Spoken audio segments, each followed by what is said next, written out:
বিসমিল্লাহির রহমানির রহিম। আসসালামু আলাইকুম। আজকে শেখাবো গসাগু কিভাবে করে।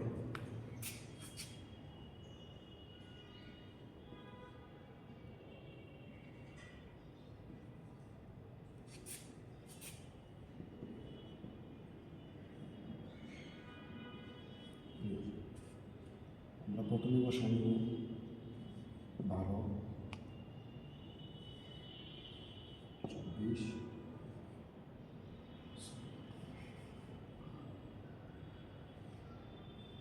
36।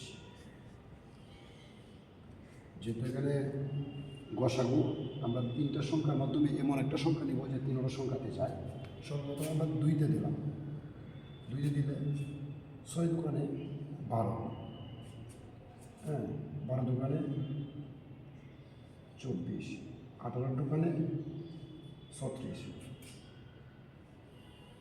আবার এখানে 3টা সংখ্যা হয়, কত সংখ্যাতে যায় আবার আমরা গুণ করব।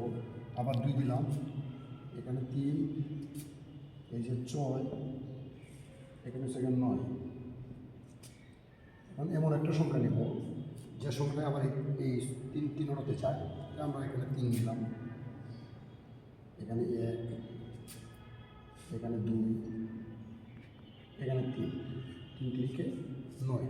হ্যাঁ, এখন এটার নিয়ম হচ্ছে আমরা যখন লসাগু নির্ণয় করব তখন আমরা যে 3টা সংখ্যা দিয়ে আমরা করব গুণ করবো, তখন এই 3টা সংখ্যা আমরা নিব, এই সংখ্যাগুলো নেওয়া যাবে না।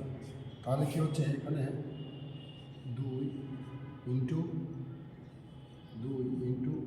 3 সমান সমান 3 দোকানে 6, 2 দোকানে 4, 3 4 12। এই যে 12, এটাই হচ্ছে আমাদের উত্তর। তো আমরা কি করব, গসাগুর সময় এখান থেকে ছোটো সংখ্যা বাদ দিয়ে সম্পূর্ণ সংখ্যা নিব। আর আমরা লসাগুর সময় এখানে পুরো সংখ্যাগুলো আমরা গুণ করব। আর গসাগুর সময় জাস্ট যে সংখ্যাগুলো আমরা এই সংখ্যার সাথে গুণ করব তখন এই সংখ্যাগুলো আমরা নিব। হ্যাঁ, এটি হচ্ছে আমাদের আনসার। তবে আমি আমার এই ভিডিওটা ফেসবুকে পোস্ট করব, আমি নিজে শিখব, অন্যজনকে শেখার সুযোগ করে দেব। এবং কি এটা 6 এবং 7দের স্টুডেন্টদের জন্য অতি গুরুত্বপূর্ণ। সবাইকে ধন্যবাদ। আসসালামু আলাইকুম।